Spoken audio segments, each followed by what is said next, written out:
One second.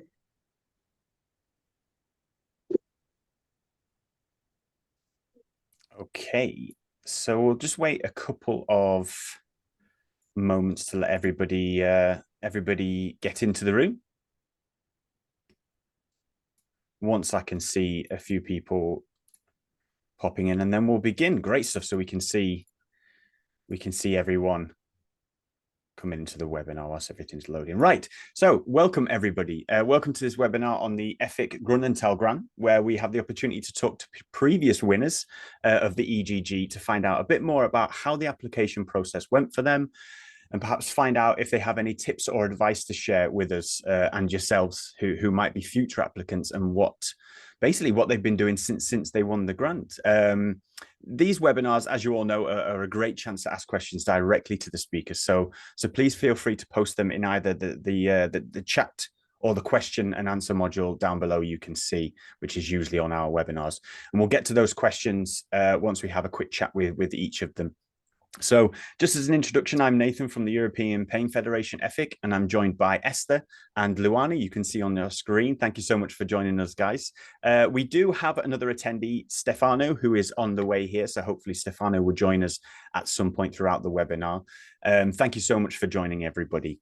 We're just going to get you to introduce yourselves in a moment. But first, I want to just provide everybody with a little bit of a description of the EGG and what it is. So I think it's worth... Most of you will probably know what it's about because you're watching this webinar, but to give you a brief introduction. So the EFIC Grünenthal Grant is a grant administered by the European Pain Federation, EFIC, and sponsored by the pharmaceutical company Grünenthal, and it focuses on pain research and innovative educational initiatives that are aimed at improving the diagnosis and treatment of pain. It's already awarded roughly over 70 research projects, and of course, applications are open with the deadline of the 2nd of September.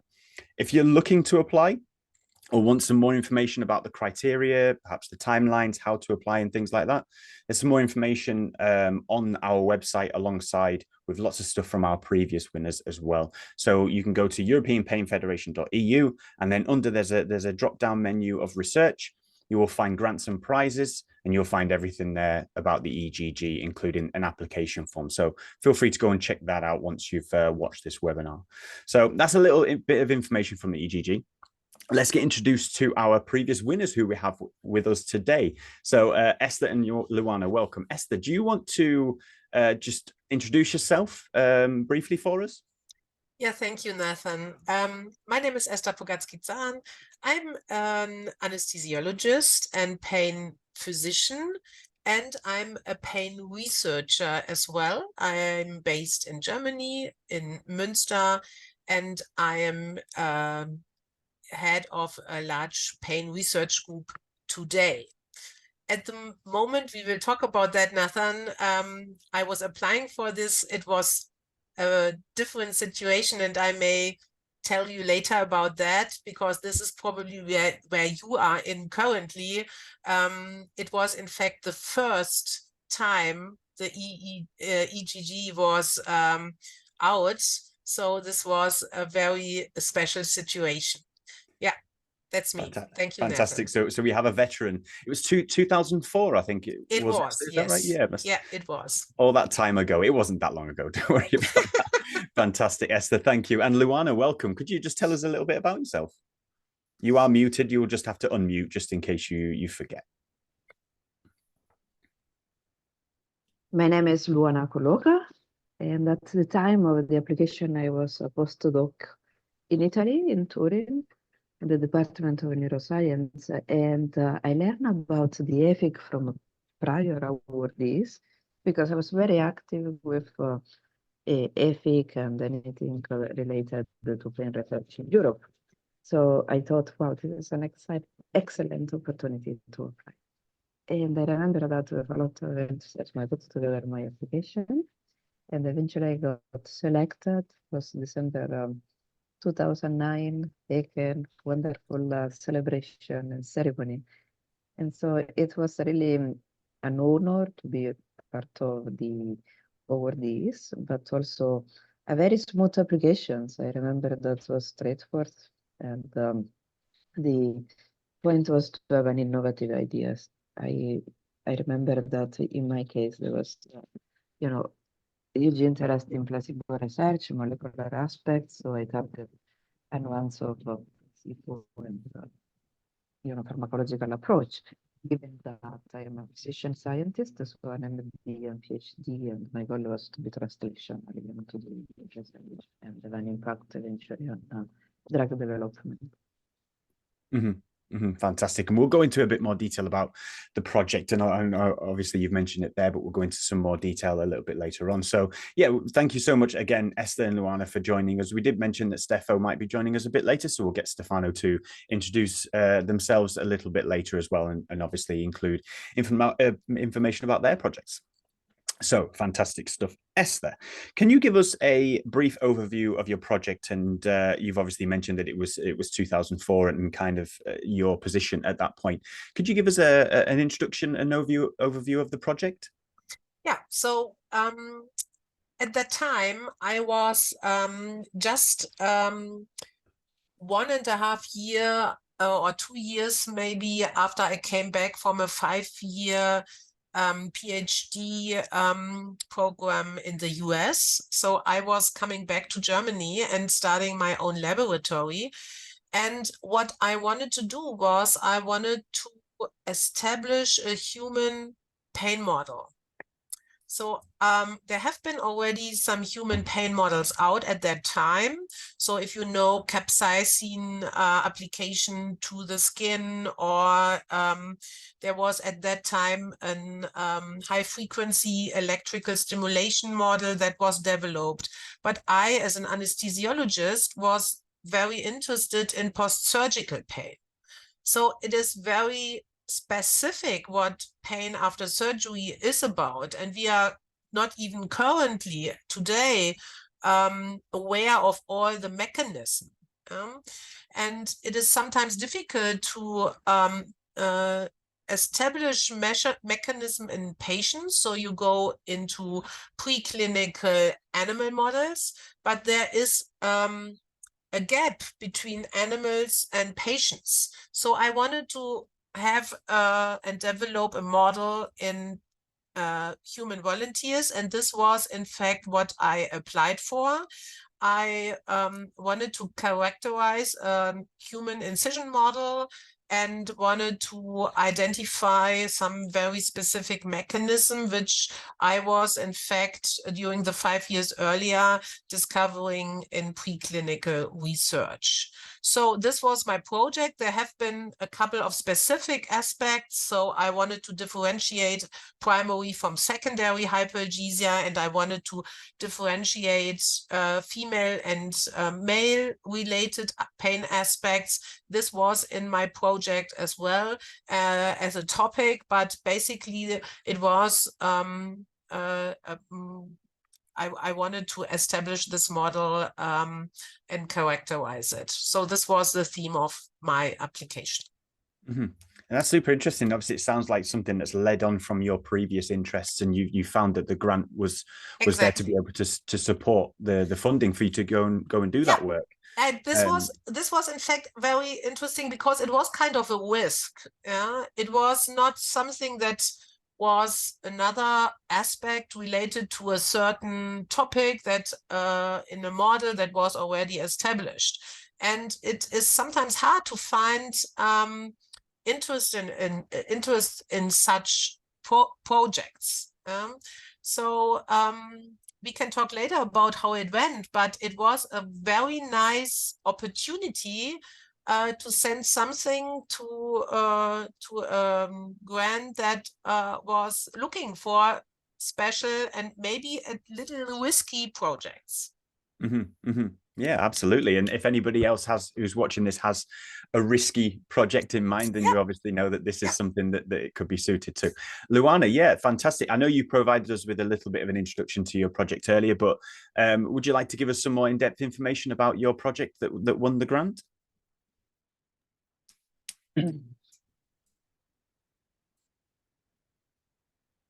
Go ahead. Do you want to give us some more information about the project? Yes, of course. So in 2000, Yes, in 2009, when I applied for the award, I had just published a paper on social learning and placebo analgesia. So we were really the very first to somehow demonstrate that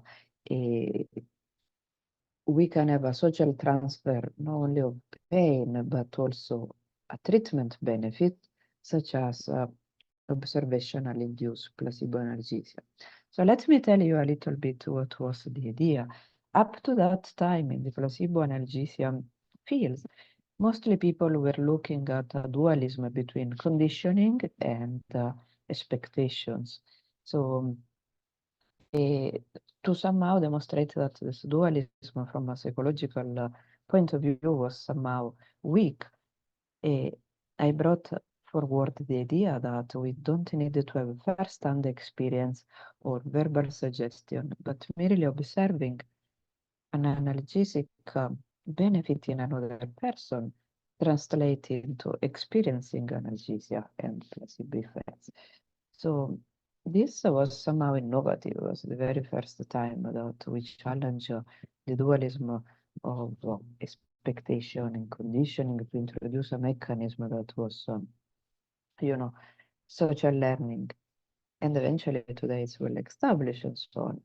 The project was even riskier in the sense that introduced a pharmacological manipulation. We thought that if we use intranasal administration of oxytocin / vasopressin, this would have been a boost of the social transfer of analgesia.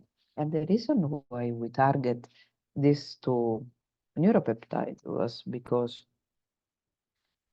learning from social neuroscience, we all release oxytocin, vasopressin in men and women across species.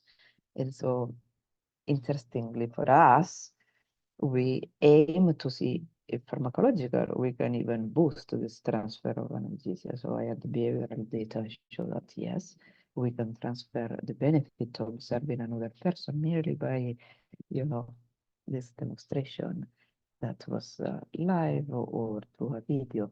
And then introducing the pharmacological manipulation was quite innovative.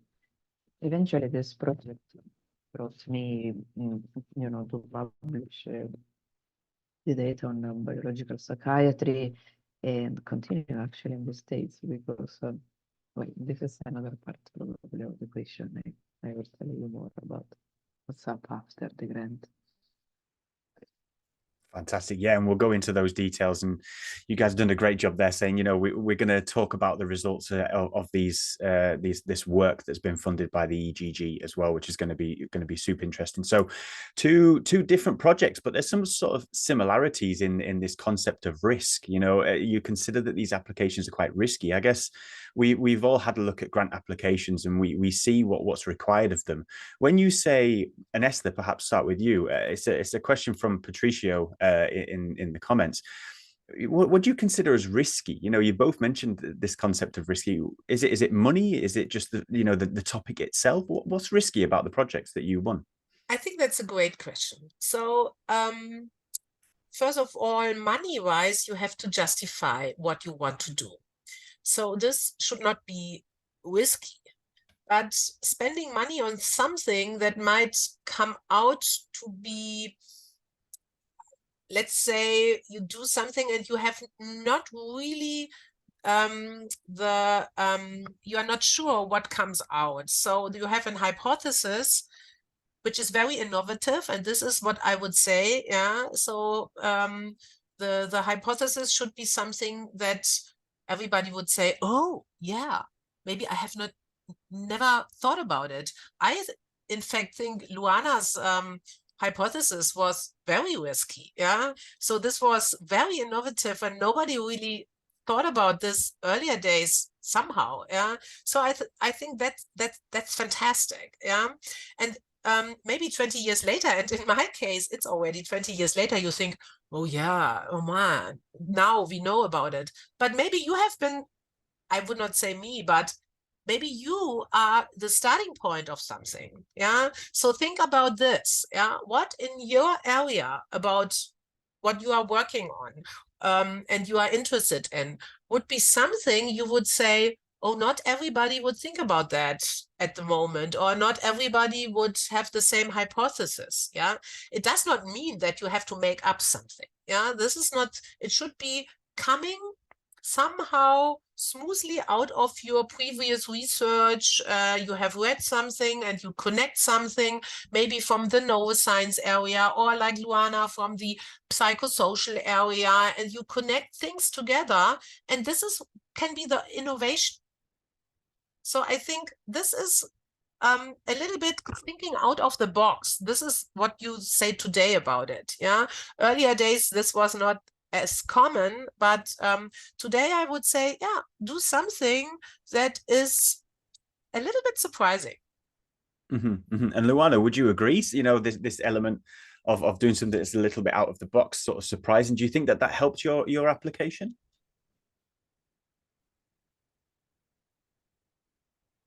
Absolutely. I think the innovative component was the driving score. Was not, risk in terms of time or money, because for that I had a solid justification. I want to use the budget to buy the drug to compensate the participant. So there was a tangible use of the budget. So the risky in my case was innovation. There was no papers at all. So it was an idea that for some maybe was obvious, but for many not. Because first I was challenging the what we were thinking about placebo, and that was per se not easy, because reviewers, when they got the paper, or for 2-3 years, I mean, I was challenged by reviewers, still, able. But once you demonstrate that there is another mechanism, and also the risk part was this psychopharmacological part. So when you do a study with pharmacological manipulation, I want to boost the placebo analgesia. And up to that time, everyone was using antagonists to block placebo analgesia, for example, with naloxone, many other antagonists. So that was the first time to introduce also the concept, why don't we increase pharmacologically a behavioral response?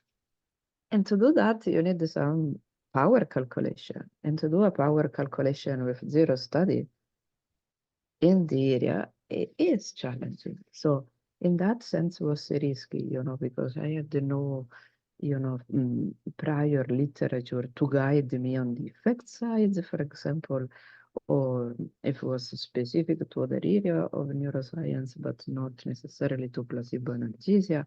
So there was a lot of innovation. And innovation brought risks, do not, demonstrate the hypothesis. The hypothesis was wonderful, innovative, yet risky. And that was, to me, the really honor to have this award, because allow me to say, okay, some other people believe that my idea may be tested and as rational. And that introduced one of the most successful line of research up to now in the lab. We have from a small grant now, we have over 3 million grants on this line of research from federal funds here. It is important to have someone like Grünenthal EFIC to somehow pick up your challenging idea. So don't do something that is easy, obvious, rather try to, go for the idea that is innovative, risky, that change the field. And yeah, it sounds like that kind of snowball effect. Once one grant is able to jump on and believe in your hypothesis and give you that opportunity to explore it further, you then have the opportunity to explore that further in other grant applications. And congratulations on the extra funding that you've received in this area as well, which is brilliant. So we've kind of touched on the application being risky in terms of a concept, something that might be new, something that's relatively novel. That perhaps help your application stand out to the many other applications that are going to be there. Is there anything else that you think would help people in making sure that their application stands out apart from risk? Esther, what type of things do you think people need to have in their application to make it stand out? So I think it so what helps to, so usually you are in a young career state when you start this application. I mean, this is the idea. And what I think is, and EFIC is a fantastic opportunity here, is I would say don't look too narrow. Yeah. So sometimes it's even good to have a good collaborator, or at least to connect to people from maybe an area that is scratching something that you cannot do alone. And this is something you can give to everybody anyway, as a suggestion that today, and this is much more important today than earlier days, you should collaborate with people. Again, thinking just in your own head and sitting there and doing what you always did and what others did before, and just in your area, that might be not that interesting. So I would say it's always a good idea to show at least that you are open to collaborate with others, and look over the horizon a little bit in the way that's not just novel, but that it integrates a couple of aspects that you might need other areas to help you. So this is, I started this by saying that EFIC is a good area to work on that. So EFIC is, for example, doing great EFIC has a fantastic congress every other year where you can meet peers and others and talk to them, and look at posters other are doing. So I would say this is, be open-minded and try to be integrative with related to the methods and topics you integrate in your project. Mm-hmm. And I think that's a great plug. We would be silly not to plug the Congress for next year, right? Maybe for not this EGG application, but for the next, a great opportunity. Maybe consider coming to the Congress so you can collaborate with everybody who has a common interest. Yeah, for sure. Luana, do you think that there's anything else that applicants should really consider to make their application stand out? Perhaps think about why you think your application was chosen. I think it is important to have an elegant application. It is relatively short in terms of space that you have to fill out. So what I see, especially in my trainees, a trend to have too much background, a lot of blah blah, with not necessarily a rational the ability to choose what is known, what is unknown, and why you fit a gap. So I think there's really flexibility and beauty in writing, where clarity and really being simple, aim to the rigor, elegance, but also choosing the correct information to support your idea. So I think structuring the application with what is known, what is unknown, and why you and your idea can be very helpful. So in terms of using the space wisely and in a strategic way that make clear what is your proposal. Also keep in mind that the reviewer may have zero clue about your area of research. So don't be too technical, too detailed, or things that no one can understand. I mean, if it's a niche, but also extremely innovative, people may not know what you want to do. So use a language that is simple and accessible to everyone, but also have a big picture, Don't just say, well, I want to demonstrate if 1 + 1 is 2. We know that, right? So there is nothing new on that. careful selection of, the literature that you use to support your idea, and also elegancy in a rigor will be helpful in selling your idea.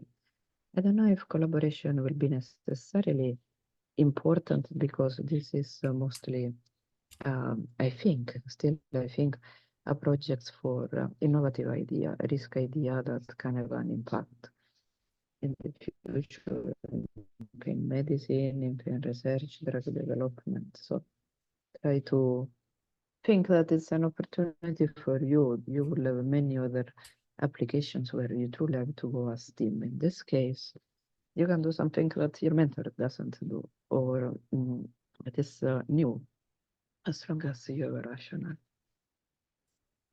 Yeah, and yeah, absolutely, and very well spoken. And a rationale that's elegant, simple, and succinct.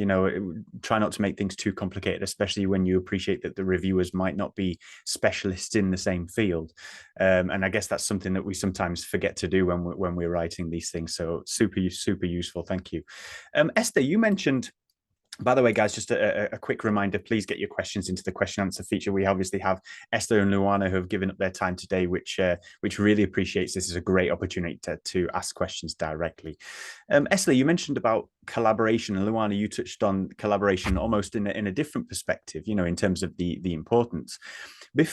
Esther, before you, had you had much experience with people living with pain specifically? We know how important it is that we articulate how this affects people in living with pain and all that kind of stuff. Had you had much experience with people living with pain before you made the application? So that's an interesting question. So at that time, I was an MD and was involved in pain management. I, in fact, developed at my department. I'm working in an acute pain service that was dedicated to pain management in patients after surgery. And this was at the time my topic anyway. So this was very much related to what I did. And at that time, I came back from the US. I had experience from different countries as well, which I think is a good starting point. And I was involved in a couple of studies where patients were involved as well. At that time, 20 years ago, it was not that usual that in research projects, people with lived experience, that is how we call it today, are supervising, are expressing their knowledge and interest and thoughts. This was at that time not that common, but by being a medical doctor, I was very close to patients and their needs. And this helped in my starting time. And I worked in very basic science laboratories earlier days as well, and in the US. It helped me to ask the questions that are relevant to patients. And this I found out, and this is not so natural, that as an MD, you don't know that basic scientists from their viewpoint might be a little bit on a different side. They are so intelligent and they are so well thinking and well connected, but it's very important to discuss research needs from the patient's view. And this was at that time starting. And this was why we started to develop pain models that were enabled us to integrate these questions. And as Luana said, it was not just for assessing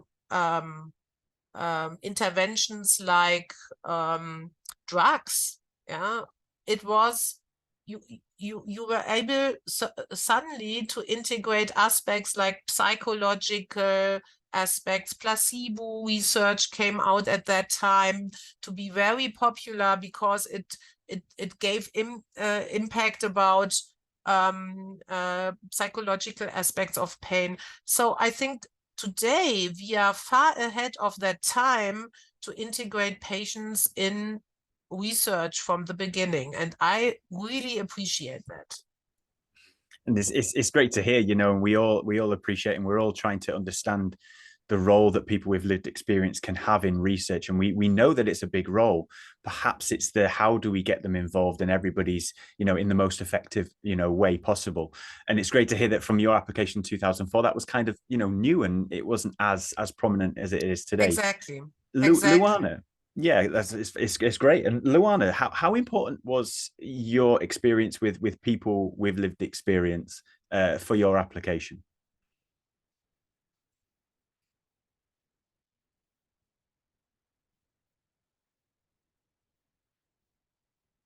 Did you get that through? Did you hear my question? I hope I heard the question correctly, because the voice didn't arrive clearly. Can you repeat, please? Absolutely, absolutely. So how much experience had you had with people living with pain, or people with lived experience of pain when you made the application?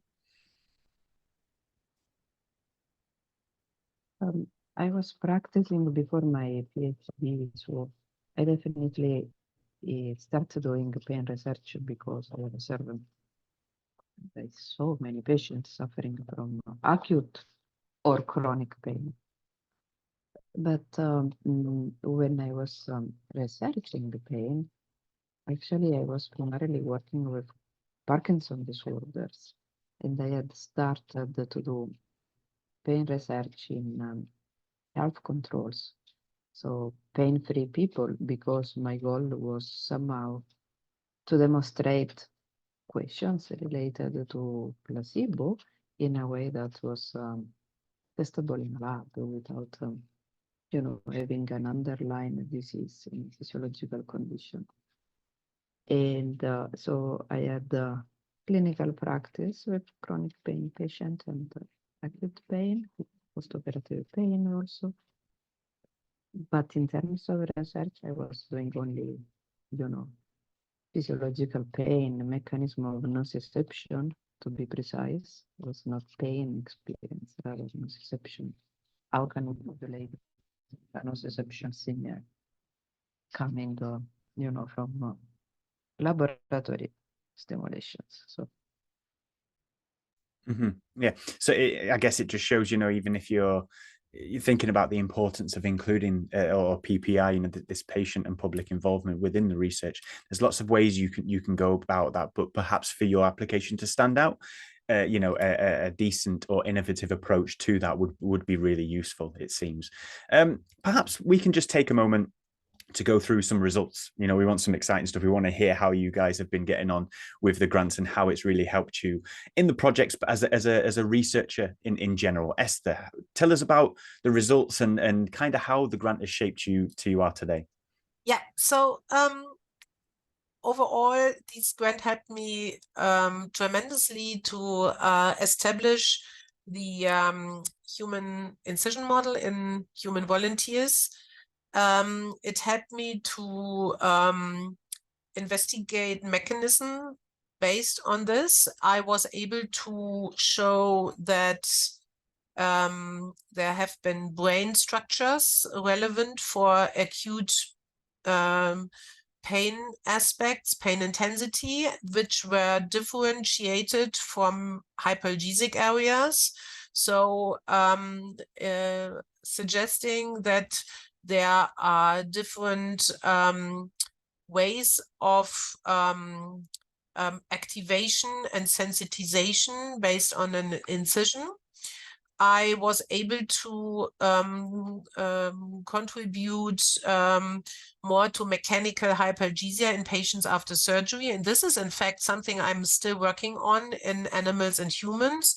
So investigating mechanical hyperalgesia as one of the sensitization processing and phenotyping of patients, and not just after surgery anymore. I'm working with different other aspects as well, neuropathic pain, comparing this in patients and preclinical research. And I talked about differences or aspects in females and males, and I was able, based on the results of the EFIC grant, I was able to investigate hormonal contribution to the incisional induced pain. And this was very interesting because everybody thought estrogen was very important. And we have shown that progesterone and testosterone might be, even in females, relevant for shaping different phenotypes related to incisional pain, and this might help to understand why female patients are more susceptible to develop chronic pain, not just after surgery, but in different conditions, and how this nervous system is different in females and in males. It is not so that you always discover something that then is answering the question. In fact, in my case, one question is answered, 3 new questions are popping up.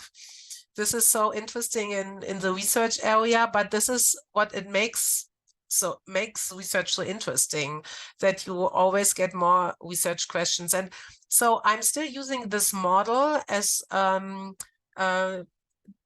transferable translational model between preclinical animal research and patient research, and it made my laboratory very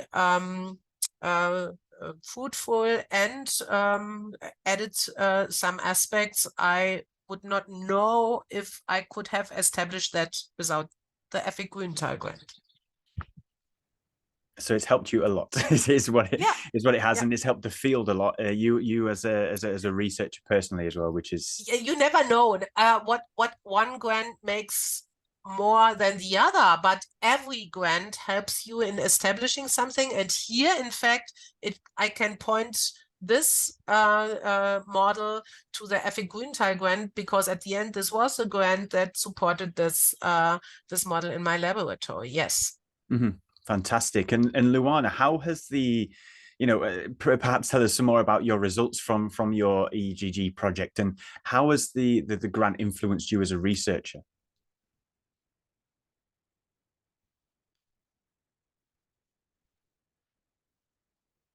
So definitely the grant was very influential.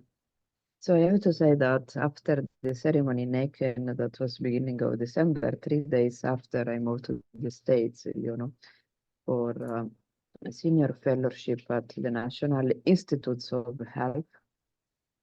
And mostly, I brought the line of research with me in my mind, because unfortunately the money were not transferable to the States.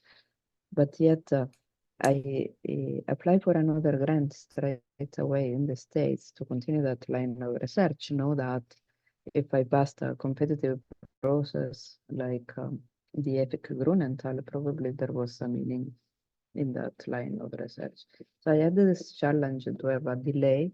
I wasn't able to use budget immediately. And rather I wait for a little bit, until I secure another grant, and the equipment and everything was more expensive here. And the fact that I had this meaningful grant and relevant grant in Europe, it made me believe that there was chance to truly do also with another funding agency. And eventually that was the case. And the research was definitely helped mentally, psychologically as a scientist. And I mean, we now have several grants on that line of research. Is the main one of the main line of research in the lab. Many postdocs, PhD students have been working on that. But the most rewarding thing was that EFIC Grünenthal picked the idea, It was really new at that point. Then the second time was less new because already it was on the news and so on. And I have to say, the advertising from EFIC Grünenthal also promote research across labs, because other labs very quickly pick the idea and start doing in Germany and other countries. So at that point, there was also the competition, because it was not anymore my idea and I had not published the idea. So it was interesting to try to continue to champion for something that I thought was very cool, very interesting. And at the same time, challenging with relocation in another country, being delayed in securing other budgets for that idea. So if it's something that you truly believe, even if there is something that it's not necessarily linear in the path, you must still go around and find a way to demonstrate and tangibly. And for us in science means conducting, implementing, do the experiment, analyzing the data, but most important, publishing the data, because that was definitely rewarding, because the comfort of now that a selection in Europe through the EFIC Grünenthal went well. So that was a good premise to ensure that another selective process would have been successful. Fantastic. No, that's great stuff. And this is really, really useful information. Hopefully gives people just that extra push to put the enthusiasm into the application, which is, we know is difficult, but there is light at the end of the tunnel, or there will be. Let's take this just as a last opportunity to ask if anybody has any questions. We will be going for another 10 or so minutes. We have a couple more questions, but if you have any questions as an audience, please pop them into the Q&A function. You can also do it anonymously, I think. So take advantage of that if you would like to. Last couple of questions. We've mentioned, and sometimes in the application, it does mention about this early career researcher and being an early career researcher, making the application. Esther, do you think that the background of being an early career researcher matters significantly for receiving the EGG, or is it just about, the potential of the project itself? So, first of all, I think it's at the time I was applying, there was not much for early careers available. Yeah. So it's nowadays early careers are forming communities, and I really, really like this and would and will and are supporting it everywhere as much as possible, because I think we have such great juniors and junior scientists in our communities, and they have so great ideas. They have so fantastic suggestions. They are, in fact, as I started this webinar with, they are sometimes thinking out of the box, because they are not in these rigid academic societies and areas where you have so much other things to think about. So I think being a young, open-minded researcher, it is already one of the best aspects to be suited to apply for.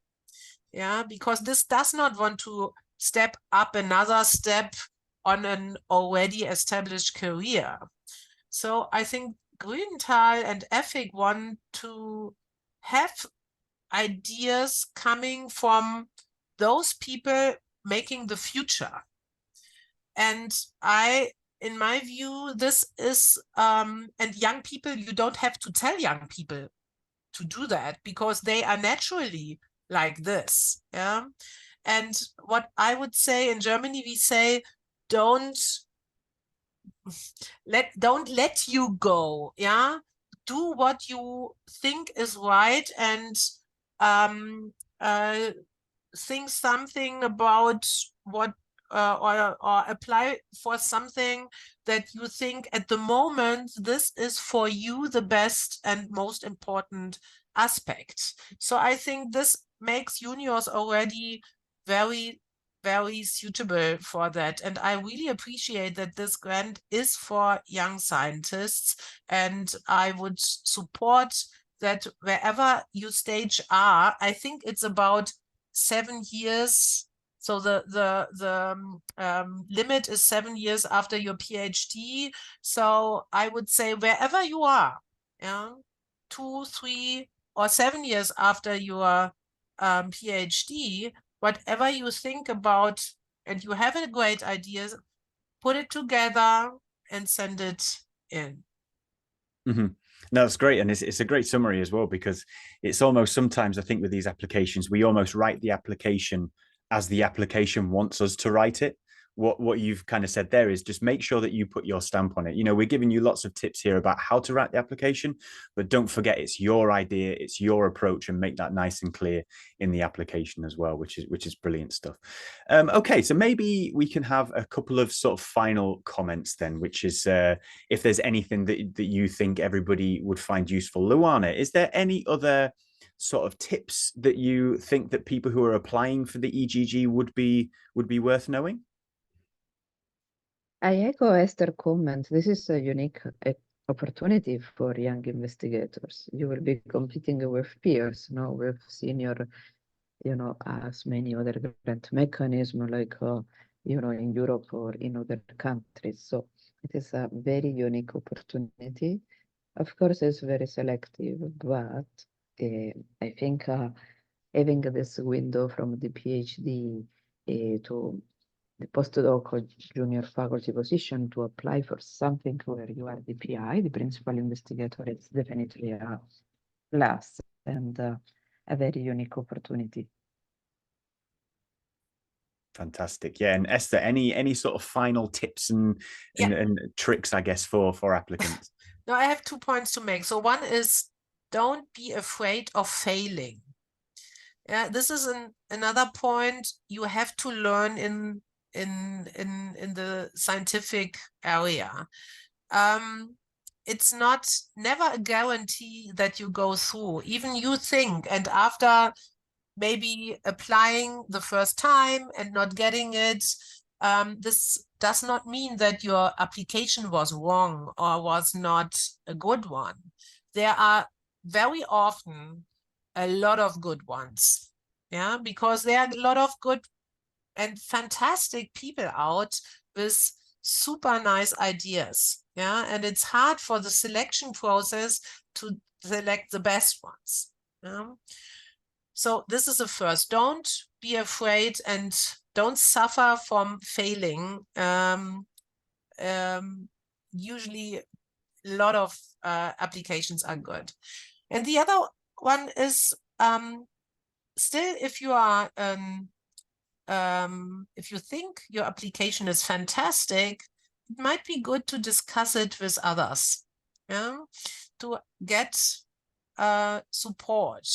Yeah, you don't have to do what others are saying, but discuss your idea with others to see what they think. And even if you wrote something down, you might see that your hypothesis is not sharp enough, or it's too sharp, but nobody understands because you are 3 steps ahead of everybody.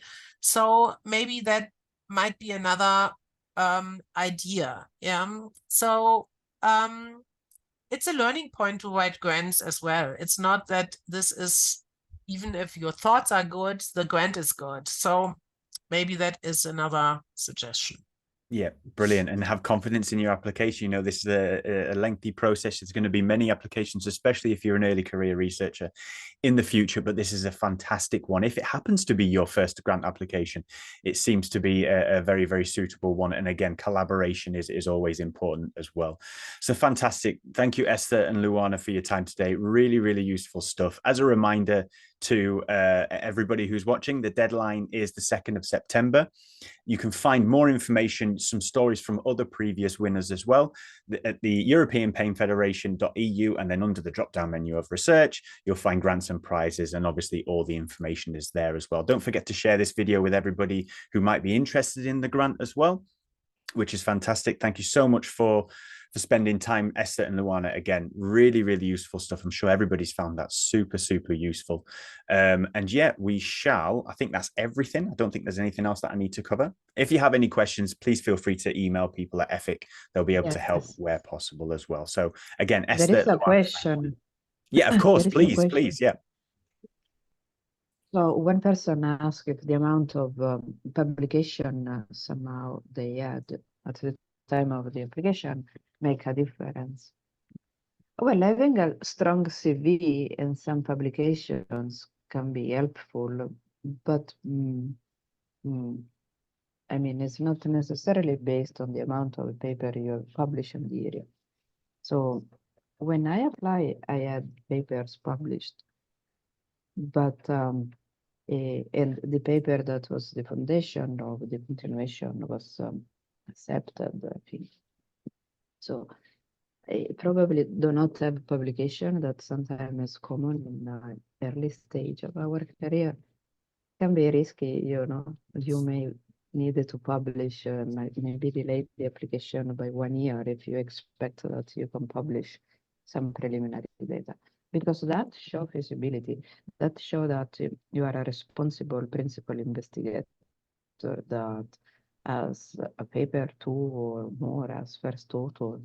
And this somehow encourages the committee to believe that if you were to receive the grant, eventually you are able to bring from designing, implementing, and publish.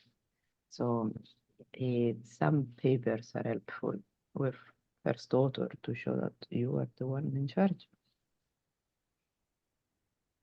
No, Luana, thank you so much for... Go on. Sorry. Yeah. Thank you so much for picking that question up. It just jumped in at the last second, which is brilliant. Hopefully that helped. Esther, any comments towards, the requirement or at least the need to feel like you have to publish before applying for the grant? Is that necessary? So I would say it is useful if you show that you are able to do research in the area you are applying for, but it is not a request that you publish 10 papers in this area. So I would say it is helpful, and if you are 7 years after your PhD, you may have already some publications that this supports your you are able to do it, and that the judges are confident that you are the person who will really do that. I think that is supportive, but it's not the count of the numbers of publications and then the one with the most publications is winning the grant. That is in fact not the case at all. Yeah.